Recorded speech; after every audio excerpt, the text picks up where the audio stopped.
First of all, I would like to apologize to tonight's audience and the viewers at home. We will not be airing the Steve Doocy cooking segment tonight. We apologize to Mr. Doocy, but you'll still be able to get his new book, Cooking with Crisco, for free. Instead, we have a very special show tonight, so let's welcome our guest. She's still quite humorous with a fetus in her uterus. New York Times bestselling author, politician, contributor, captain. She's from San Francisco, but still appreciates indoor plumbing. Co-host of Outnumbered, Emily Campagno. His deltoid can deflect an asteroid. New York Times bestselling author, comedian, and former NWA world champion, Tyrus. And he loves Diet Coke, but hates the woke. Choosing this insanity over Sean Hannity. Let's crank it up to 11 for President 45 and 47. The man who at 6'2", fighting out of the red corner from Queens, New York, the 45th President of the United States, Donald J. Trump.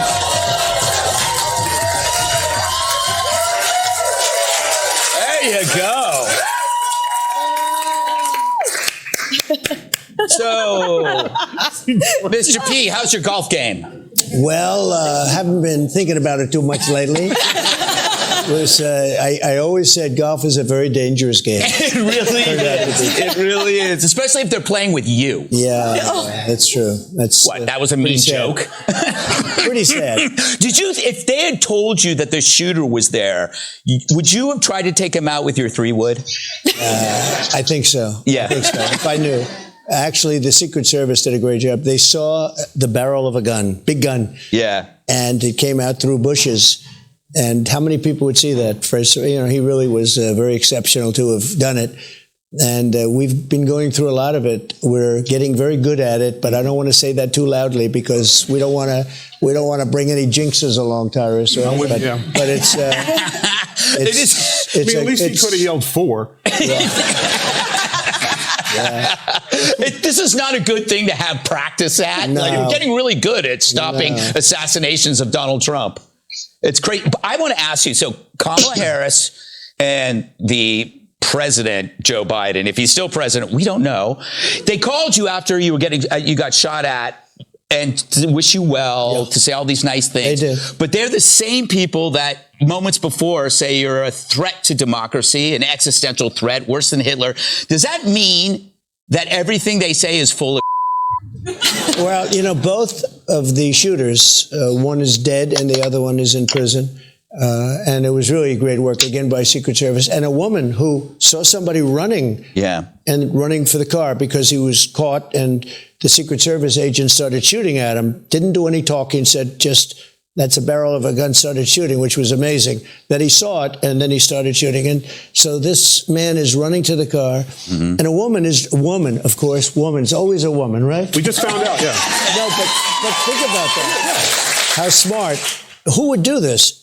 She sees somebody running, and she didn't like the way he looked. He looked very suspicious, and followed him, and took the car, parked it right behind his, and started taking pictures of the license plate. Who would do that? A Karen. And then sent the picture to the sheriff, who's a great sheriff of Palm Beach County, and sent the pictures to the sheriff's office, and they got him in a high-speed chase down the highway. Yeah. But who would do that? I mean, I said, out of 1,000 incidents, would that ever happen? And they said, very rarely a thing like that. So she's very much of a heroine, right? Heroine. Yeah. It blows my mind. Like how you take these events so not lightly, but it's almost casually. The way I get more angry, when my pant pocket gets caught on a doorknob. I get angrier about that than you get angry about getting shot at. It doesn't. How do you process that? Well, number one, do I have a choice? Yeah. Right? What am I going to do, right? Yeah. Do we have a choice? But, it's interesting. I was thinking a lot about it over the last period of time since Butler. And being president is a very dangerous job because with a race car driver, that's a dangerous job. It's like 0.1% die. With a bull rider, I think bull riding looks pretty scary, right? Yeah. It's a little bit more than that die. With a president, what is it, 6% or 7%? It's the most dangerous profession there is. So if you want to be president, I have a lot of friends that wanted to run. They're thinking about maybe not doing it. But here's the only good thing is that it's always a consequential president that gets shot at. And fortunately, so far, I've been very lucky. Or something is greater than all of us. Ooh. It is. Something is up there. Someone is up there, maybe watching over us. I think he's voting for you. Yeah. It's funny. I always thought the most dangerous job was feeding The View. But you bring up God, and you've almost been killed twice. Do you think more about your own mortality and what happens after you move on? Yeah, not about mortality, but I do think more about God because, Butler was really the greatest of all miracles. If I'm not looking over there, and I mean a full turn, exactly 90 degrees, I wouldn't be here right now. And your ratings would be a little bit lower, perhaps. Yeah. We'd have Kilmeade there. We have to tell the story of how we first met. The ratings over. Remember that one week he just played that thing?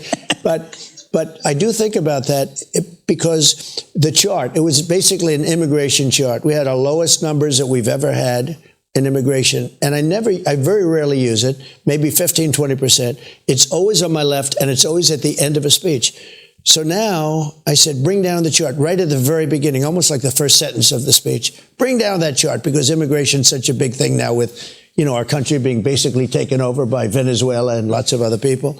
So I said, bring down the chart, and the chart drops down.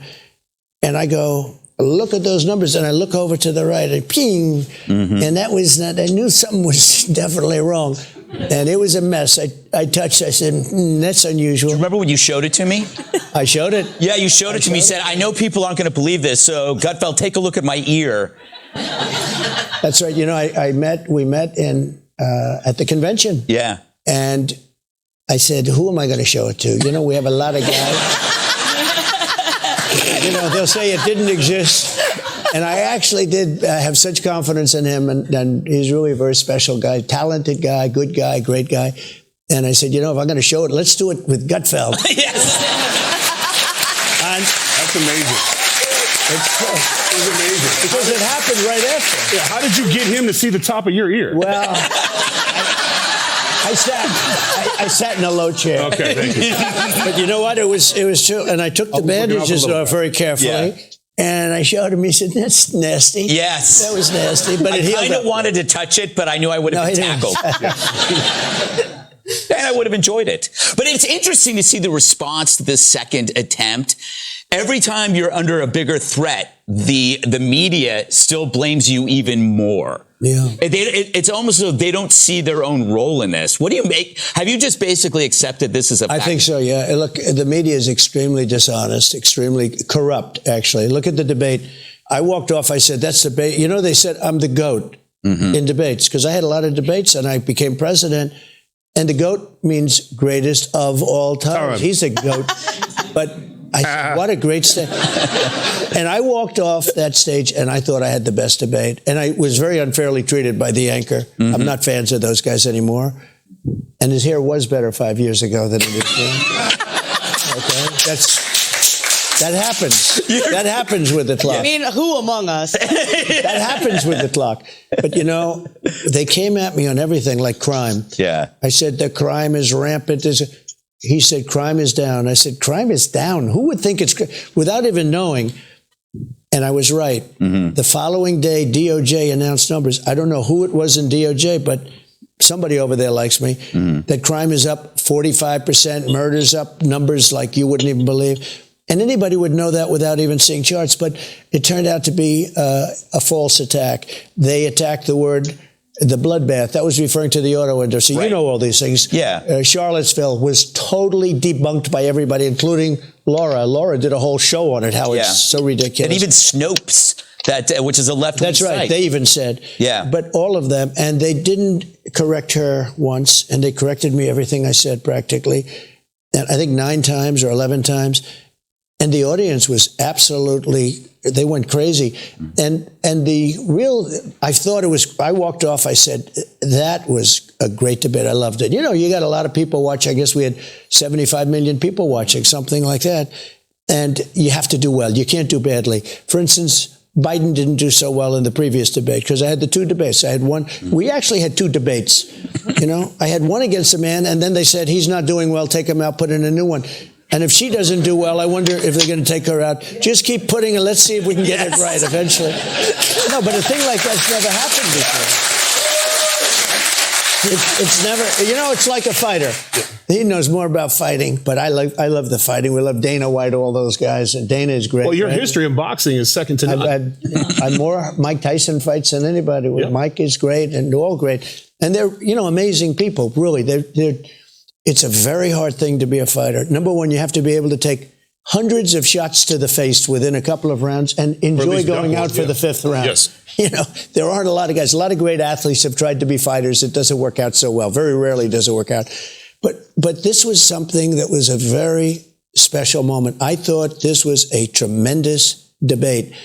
And when you look at it, you know, it's interesting. Now that they're reviewing it, it was all word salad from her. The first question, I said, what kind of an answer is that? But the fake news said, oh, she did well. No matter what you do, if I were Winston Churchill, he was a great debater, by the way, and an elegant debater, if I were Winston Churchill, they would say, well, he was okay, but he wasn't special tonight. That was the kind of stuff. You were exactly the same as the previous debate. That's what, if you look at it, there was, I think so. Yeah, there was no difference. I actually wanted that attitude. You know, I've had different attitudes, right? Yeah. And you never know about debate. It's a little like Mike Tyson said. He said, everybody has a plan until they get punched in the face. And there's a lot of truth to that, right? No, yeah. I mean, you walked in, you caught three before you even said hello to you. Well, I mean, I had people telling me that I'm wrong about things where I'm totally right. I was right about just about all of that stuff, that they were correcting me. And I think my only regret is that I wanted to be elegant and I didn't want to go after the anchors. I wish I did, in a way. Yes. Well, that's our job. We took care of them. We got all right. We got to take a quick break, and then we're going to come back with more from the future. Well, it was a huge night on Late Night. Former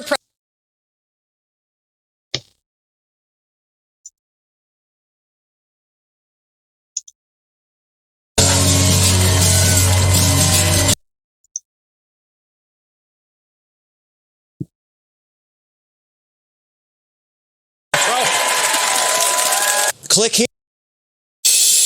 Well, it was a huge night on Late Night. Former President Donald Trump joining Greg Gutfeld's show for a wide-ranging conversation. That's right. There he is amid three regular hosts as co-hosts, guests. The former president talked about everything from the two recent assassination attempts to his big